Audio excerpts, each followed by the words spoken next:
이번 주는 에스겔서 37장, 우리 지난주 에스겔서 47장을 봤는데요. 에스겔서 37장 1절부터 10절. 에스겔서 37장 1절에서 10절, 화면에도 본문을 띄웠습니다. 제가 봉독합니다. 여호와께서 권능으로 내게 임재하시고 그의 영으로 나를 데리고 가서 골짜기 가운데 두셨는데 거기 뼈가 가득하더라. 나를 그 뼈 사방으로 지나가게 하시기로 본즉 그 골짜기 지면에 뼈가 심이 많고 아주 말랐더라. 그가 내게 이르시되 인자야 이 뼈들이 능히 살 수 있겠느냐 하시기로 내가 대답하되 주 여호와여 주께서 아시나이다. 또 내게 이르시되 너는 이 모든 뼈에게 대언하여 이르기를 너희 마른 뼈들아 여호와의 말씀을 들을지어다. 주 여호와께서 이 뼈들에게 이같이 말씀하시기를 내가 생기를 너희에게 들어가게 하리니 너희가 살아나리라. 너희 위에 힘줄을 두고 살을 입히고 가죽으로 덮고 너희 속에 생기를 넣으리니 너희가 살아나리라. 또 내가 여호와인 줄 너희가 알리라 하셨다 하라. 이에 내가 명령을 따라 대언하니 대언할 때 소리가 나고 움직이며 이 뼈 저 뼈가 들어맞아 뼈들이 서로 연결되더라. 내가 또 보니 그 뼈에 힘줄이 생기고 살이 오르며 그 위에 가죽이 덮이나 그 속에 생기는 없더라. 또 내게 이르시되 인자야 너는 생기를 향하여 대언하라. 생기에게 대언하여 이르기를 주 여호와께서 이같이 말씀하시기를 생기야 사방에서부터 와서 이 죽음을 당한 자에게 불어서 살아나게 하라 하셨다 하라. 이에 내가 그 명령대로 대언하였더니 생기가 그들에게 들어가매 그들이 곧 살아나서 일어나 서는데 극히 큰 군대더라. 이는 하나님의 말씀입니다. 아멘. 자리에 앉겠습니다. 한번 아멘 합시다. 아멘. 마른 뼈 같은 심령들이 오늘 말씀을 듣고 성령의 감동을 받아서 살아나시기를 축복합니다. 군대를 이루시기를 축복합니다. 고운 꽃은 피었다가 열을 불지 못하고 시들고 말죠. 가시는 있잖아요. 여름 지나 가을 지나 겨울 지나 바짝 마른 봄까지도 날카롭게 남아서 여전히 찌르고 핥힙니다. 사람이 꽃 같아서 시간이 지나면 청춘의 꽃같이 곱던 인생은 세월 속에 다 사그라져 버리고 남아있는 앙금, 미움, 고집, 원망, 불평 같은 가시로 남아버리게 됩니다. 이게 자연스러운 현상이에요. 사랑이나 아름다움보다 노회함으로 남는 거, 서글프지만은 인생들마다 그것이 가지고 있는 정체들이거든요. 젊은 여러분들이 계시다면 연세 높으신 분들의 어기적거림과 둔중함과 조금 미혹하심에 대하여서 절대로 하대하지 마셔야 될 것은 우리가 그 길 따라가고 있거든요. 우리가 어저께 저녁 먹으면서 우리 장모님이 이제 연세가 높으시거든요. 88이나 되셨으니까. 그러니까 말귀 잘 못 알아들으시고 행동도 얼마나 굼뜨신지 몰라요. 그래가지고 우리끼리 좀 킥킥킥 웃다가 제가 그랬어요. 흉보지 맙시다. 왜냐하면 우리도 그 길 따라갑니다. 우리도 그렇게 됩니다. 그랬어요. 사랑하는 여러분, 연세 높으신 분들 흉보지 마세요. 다 꽃같이 고왔던 청춘들이 있어요. 그거 다 떨어지고 가시로 남은 거예요. 그리고 우리도 그렇게 갈 것이니까 노회한 분들, 연노하신 분들을 함부로 대할 것은 아닙니다. 여하튼 에스겔이 본 골짜기의 마른 뼈처럼 흉물되는 것이 인생의 앞날이거든요. 성경은 이렇게 말씀합니다. 잠언서 16장 31절에 시작. 백발은 영화의 면류관이라 공의로운 길에서 얻으리라. 자, 그런 인생을 경계하면서 성령의 인도함을 받아서 영화로운 길을 얻을 수 있다는 것입니다. 노화가 초라함이 아니라 면류관 될 수 있다고 가르칩니다. 오늘 우리는 성령의 인치심을 받고 그 성령이 내 마음속에 내주하심으로 마른 뼈가 살아나는 것 같은 노령화가 백발이 영화의 면류관 되는 부흥을 꿈꾸는 시간이 되시기를 주님 이름으로 축원합니다. 에스겔이 이 환상을 볼 때에는 이스라엘의 12지파 중에 10지파는 이미 아수르의 포로로 붙들려가서 없어져 버렸고 나머지 2지파 유다와 베냐민 지파도 마지막 시드기야 왕 시대에 저물어서 벌써 몇몇 사람들은 바벨론으로 붙들려 갔고 아주 예루살렘이 폭망하기 5년쯤 앞에 기록된 책이에요. 그러니까 뭐 아주 절망적인 상황이죠. 이스라엘의 생명이 죽은 거나 마찬가지 마른 뼈와 같은 상황인 것을 비유적으로 에스겔에게 보여주는 것입니다. 그거를 보고 그 꼴이 하도 한심하니까 에스겔 선지자가 하나님께 묻습니다. 아니, 하나님이 에스겔 선지자에게 묻습니다. 그가 내게 이르시되 3절 시작. 그가 내게 이르시되 인자야 이 뼈들이 능히 살 수 있겠느냐 하시기로 내가 대답하되 주 여호와여 주께서 아시나이다. 여러분, 이게 무슨 얘기냐면, 야 에스겔아, 이거 다 죽었지? 아무 희망도 없어 보이지? 그렇게 물으시는 거예요. 그러니까 에스겔이 뭐 더 이상 소망이 없습니다, 그렇게 하지 않고 굉장히 중요한 대답을 해요. 사람의 눈에는 완전히 죽어서 심지어 말라 비틀어진 뼈들을 다시 살 수 있느냐고 물으실 때에 인간적으로 당연히 불가능한 그 대답에 대하여서 에스겔은 대답을 유보하고 이렇게 말해요. 하나님이 하시지요. 하나님이 하시면 하실 수 있습니다라고 하는 최소한의 가능성을 포기하지 않는 것입니다. 사랑하는 여러분, 오늘 이 말씀을 통해서 우리 속에 어떤 절망의 요소가 우리를 마른 뼈처럼 죽은 생명처럼 절망적인 상황으로 이끌어간다 할지라도, 인간적으로는 당연히 불가능하다고 여기는 상황일지라도 성령이 역사하시면, 성령이 주도권을 잡으시면, 성령께서 내 속에 내주하시고 성령께서 내 속에 충만하시면 마른 뼈 같은 생명에도 새 생명의 부활의 능력이 나타날 줄로 믿습니다. 하나님이 하십니다. 생명의 절대 주권은 하나님께 있습니다. 여러분, 우리가 기억하지 않습니까? 죽은 나사로가 무덤에서 살아 나오지 않습니까? 이스라엘, 유다, 대한민국 같은 나라와 복된 교회, 대한민국 교회, 온 세계 교회와 우리 모두가 수rek된 가정과 개인의 영성조차도 그 생명의 죽고 사는 것은, 나라가 흥하고 망하는 것은 전적으로 하나님의 손에 달려 있습니다. 포도나무 가지가 원줄기에 붙어만 있다면 생명의 본질이신 하나님께로부터 생명을 공급받아서 꽃처럼 고운 생명, 열매처럼 풍요로운 생명의 결실들을 누릴 수 있는 것입니다. 인생이 행여 에스겔 골짜기의 마른 뼈들처럼 소망 없이 나뒹그러운 것처럼 여겨지는 분들이 오늘 계시다면은, 장장로님이 기도하신 대로 그 절망에서 오늘 말씀을 듣고 아멘 할렐루야 받아들이시고 새 생명에 대한 소망으로 풍성하시기를, 성령의 강력한 감동을 받으시기를 주의 이름으로 축원합니다.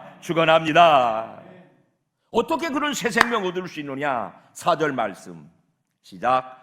또 내게 이르시되 너는 이 모든 뼈에게 대언하여 이르기를 너희 마른 뼈들아 여호와의 말씀을 들을지어다. 사나 죽으나 말씀이에요. 하나님의 말씀, 성경 말씀이에요. 세상의 뉴스로는 안 돼요. 세상의 철학 지식으로는 안 돼요. 사랑하는 여러분, 주님께서요 죽어 묻힌 지 나흘이 된 나사로 무덤에 가셔서 말씀하셨어요. 뭐라고요? 거기다 수술하고 약 먹이고 아니고요, 말씀하셨어요. 뭐라고요? 나사로야, 죽은 시체야, 살아나오너라 할 때에 시체가 그 말을 듣고 벌떡 일어나 살아나오더란 말씀이에요. 하나님의 말씀이 마른 뼈들에게 선포되니까 사람들이 죽은 자리에서 살아나는 형상이지 않습니까? 교회에 오셔서 하나님의 말씀을 제대로 들으면 숙인 머리가, 늘어뜨린 두 팔이 벌쩍 힘을 얻게 되고, 얼굴에 생기가 돌아오게 되고, 눈에 광채가 나게 되고, 눈에서 회개의 눈물이 흘러내리게 되고, 입에서는 아멘 소리가 힘차게 울려 퍼지게 될 줄로 믿습니다. 입에서 아멘 소리가 힘차게 울려 퍼질 때 심령의 부흥이 발동기 시동 거는 것처럼 걸리게 되는 것입니다. 예배당에 들어올 때와 전혀 다른 활기찬 모습으로 삶의 자리로, 가정으로, 생업의 도전으로 달려나갈 수 있게 돼요. 얼굴에 기쁨이 가득 차게 돼요. 세상의 다른 가치로는 이룰 수 없는 성전 문지방에서 흐르는 생수, 성령의 감동으로 우리 마음에 와닿는 말씀, 성경의 말씀이 선포될 때에 우리 속에 죽은 심령들이 살아나는 현상이니 우리 가족들 모두가 그 새 생명의 강력한 능력을 체험하시기를 예수의 이름으로 축원합니다. 그걸 일컬어 부흥이라고 그럽니다. 성전 문지방에서 흘러나오는 생수가요, 소금 바다에 흘러 들어가서 오염된 바다를 맑게 하기 위해서, 생명이 살아나기 위해서 조건이 있어요. 한 바가지 갖다 끼얹어서는 안 돼요. 끊임없이 생수가 흘러나와야 오염된 바다를 정화할 수 있는 것입니다. 부흥이 뭘까요? 정한 기간 동안에 집중적으로 말씀의 생수를 받아들이는 것이에요. 한번 듣고 그냥 쉬는 게 아니라 듣고 또 듣고 듣고 또 듣고, 생수가 끝없이 내 심령에 흘러들어와서 내 심령의 오염을 정화하는 것을 부흥회라고 합니다. 이 세상에 오염된 자신들을 말씀으로 완전히 정복하시는 부흥회를 미리미리 기도로 준비하셔서 오늘부터 시작된다고 생각하시고, 생수가 내 생명을 살리고 교회를 부흥시키고 가정을 회복시키는 역사가 이어지시기를 주의 이름으로 축원합니다. 축원합니다. 여러분, 말씀 한 바가지 가지고는요 그냥 조금 시원하고 말아요. 그게 자꾸 흘러 들어야 오염이 씻겨나가요. 그 부흥회 왜 해요? 말씀을 듣고 일주일 쉬었다가 다시 듣고, 그게 아니라 말씀을 듣고 또 듣고 말씀을 듣고 또 듣고, 그 말씀에 완전히 젖어들기 위해서 부흥회 하는 거예요. 결단하시고, 무슨 약속이 미리 있고 이러지 마시고 결단하시고 이 말씀으로 충만하셔서 오염이 씻겨나가는 생수가 충만한 이번 여름 맞이하시기를 주님의 이름으로 부탁드립니다. 요한복음 5장 25절 시작. 죽은 자들이 하나님의 아들의 음성을 들을 때가 오나니 곧 이때라. 듣는 자는 어떡하리라? 살아나리라. 세상을 지으신 하나님의 말씀이, 하나님의 말씀으로 세상을 창조하셨잖아요. 그 말씀이 죽은 자라는 것이 무질서거든요. 카오스거든요. 그게 그 수면 위에 임했던 흑암이거든요. 그게 창조 이전의 상태거든요. 거기에 하나님의 말씀이 선포되면 살아납니다. 절망이나 낙심으로 죽은 심령들이 오늘 이 자리에서도 말씀 듣고 살아날 줄로 믿습니다. 삶의 정황이 마른 뼈처럼 아무 소망이 없어 보여서 예배당에 올 때 전부여이지요, 여러분들이 성령의 충만함을 받고 오늘 우리가 182장 찬송 부른 것처럼 기쁨이 충만해서 여러분의 삶의 터전으로 돌아가시기를 예수 이름으로 축복합니다. 두 번째, 우리의 심령이 살아나는 비결은요, 요한복음 11장 25절부터 읽고 말씀합시다. 시작. 예수께서 이르시되 나는 부활이요 생명이니 나를 믿는 자는 죽어도 살겠다 그러셨어요. 그 주님이 부활하신 후에 그 죽었다가 사는 생명을 제자들에게 부여하시는 모습, 요한복음 20장 20절 시작. 이 말씀을 하시고 그들을 향하여 숨을 내쉬며 이르시되 성령을 받으라, 성령을 받으라, 성령을 받으라 하셨어요. 마른 뼈, 죽은 영성이 다시 살아나는 비결은요, 하나님의 말씀은 살아있고 활력이 있어서라는 하나님의 말씀을 들을 때에 그 속에서 여호와의 생기, 성령의 새바람, 하나님의 호흡이 불어오게 되는 것입니다. 자, 오늘 우리가 읽은 본문에 보니까 생기라는 말이 많이 나와 8번, 9번 나와요. 이 생기라고 하는 말은요, 설명을 드리면은 하나님께서 흙덩어리 묻혀가지고 사람을 만들고 맨 처음에 그 코에 불어넣으신 루아흐, 바람, 호흡, 생명, 생기라고 사용하는 말이에요. 창세기 2장 7절을 읽어봅시다. 시작. 여호와 하나님이 땅의 흙으로 사람을 지으시고 생기를 그 코에 불어넣으시니 사람이 생명이 되니라. 이것이 생명의 본질이에요. 이것이 성령님이에요. 이것이 하나님의 영이라고 표현되고, 이것이 사람의 호흡이라고 표현되고, 이것이 바람이라고 표현되는 것입니다. 에스겔서 37장 9절 말씀 시작. 주 여호와께서 이같이 말씀하시기를 생기야 사방에서부터 와서 이 죽음을 당한 자에게 불어서 살아나게 하셨다 하라. 여러분, 중요한 거 있어요. 그 생기가 사방에 가득 차 있어요. 내 심령에만 비어있을 때가 있지, 하나님의 생기는, 하나님의 생명력은 온 우주의 사방에, 지금 예배하는 우리 사이에 가득 차 계십니다. 우리가 그 생기를 향하여, 그 성령님을 향하여 말씀으로 충만하도록 태어날 때에 생기가 우리 속에 들어와서 성령으로 충만하게 되는 것입니다. 성령은 먼저 내 속에 들어오셔서 내주하시거든요. 나를 처음에 들어오셔서 너는 내 것이라고 도장 찍으시고 그리고 내 속에 들어 앉으시거든요.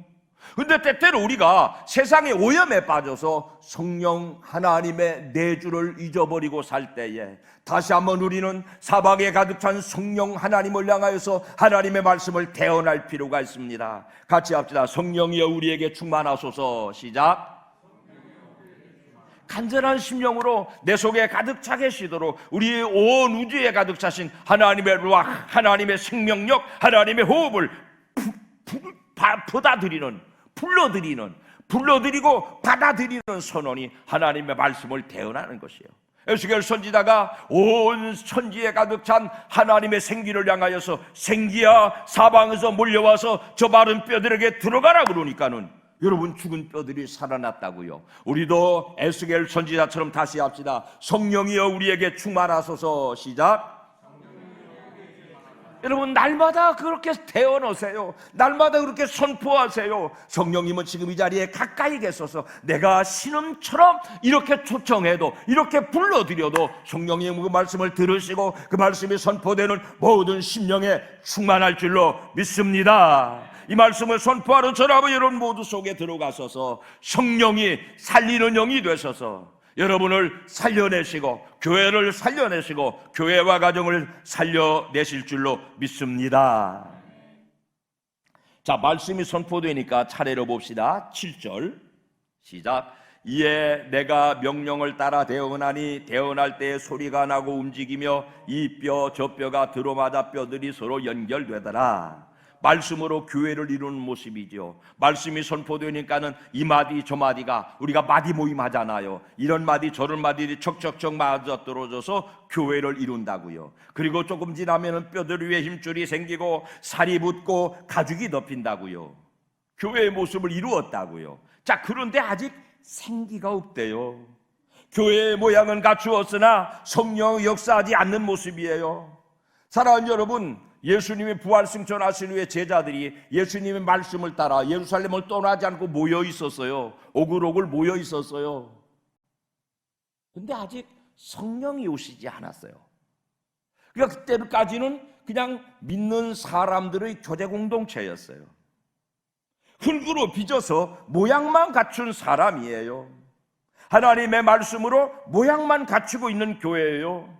그 후에 오순절날 성령이 역사하시니까, 성령이 임재하시니까 비로소 살아있는 교회가 된 것입니다. 마른 뼈가 살아나는 사람의 형체, 몸, 즉시 교회를 이룬 다음에는 그 교회를 움직이는 엔진, 에너지, 능력, 힘, 생기가 필요하거든요. 그래서 14절 말씀 시작. 내가 또 내 영을 너희 속에 두어 너희가 살아나게 하고 내가 또 너희를 너희 고국 땅에 두리니 나 여호와가 이 일을 말하고 이룬 줄을 너희가 알리라. 여호와의 말씀이니라 하십니다. 하나님의 영, 성령을 받아야 비로소 교회는 교회되고 교회가 군대되고 그걸 일컬어서 부흥이라고 합니다. 우리가 부흥회를 여는 이유가 거기 있어요. 그 부흥을 이루어야 성도가 여호와 하나님을 바로 알 수 있어요. 하나님이 나와 교회의 창조주가 되시고 우리가 하나님의 피조물이라는 사실을 그때 비로소 머리로 깨닫는 게 아니라 내 온 신체로 받아들이게 되는 것이에요. 십자가 큰 병으로 살 수 있어요. 우리 교회가 모여가지고 그저 교제하고 행복한 유람선이 아니라 적지를 향하여 불신 세상을 향하여 달려나가 싸울 수 있는 복음의 전함으로 쓰임받게 되는 것입니다. 성령의 충만함을 받는 교회로 저나 여러분 모두가 준비되시기를 축원합니다.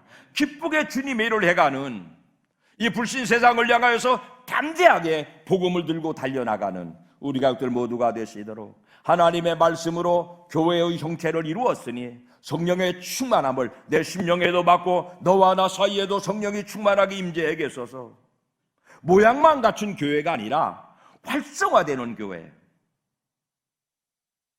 생기가 없는 교회가 아니라 성령께서 임재하시어서 성령으로 충만한 교회 더불어 이루어 나가시도록 우리 모두의 부흥회가 되시기를, 우리 각 사람의 심령에 성령의 충만한 구체적인 부흥이 이루어지는 역사가 있기를 내일 아침부터 모이셔서 간절히 기도하시고 준비하시고 큰 부흥이 여러분의 심령과 우리 교회 안에 이루어지시기를 주님 이름으로 축원합니다. 축원합니다. 신앙생활 재밌게 해야 되잖아요. 지치고 고나게 하면 안 되잖아요. 하나님의 말씀에 붙들리기는 붙들렸는데 허리까지밖에 안 붙들려서 내 마음대로 사라지는 것도 아니고 말씀 따라 살 날이 허부적거리고 힘들고 그렇게 신앙생활하는 분들 혹시 계세요? 적어도 말씀이 허리는 붙드셨으니까 여러분 이 자리에 하나님의 영이 붙들어다 놓으셨어요. 그 물결에 완전히 휩싸여서 신앙생활이 기쁨으로 충만한 것 되도록 성령이 흘러가시는 대로 마음껏 감사하고 찬송하고 흘러가시는 성령의 붙들린 신앙의 생활을 감당하도록 여러분의 심령에 부흥이 이루어지시기를 축원합니다. 성령이여 오셔서 우리 속에 충만하옵소서. 이 부흥의 역사들을 경험하시기를 예수님의 이름으로 축원합니다.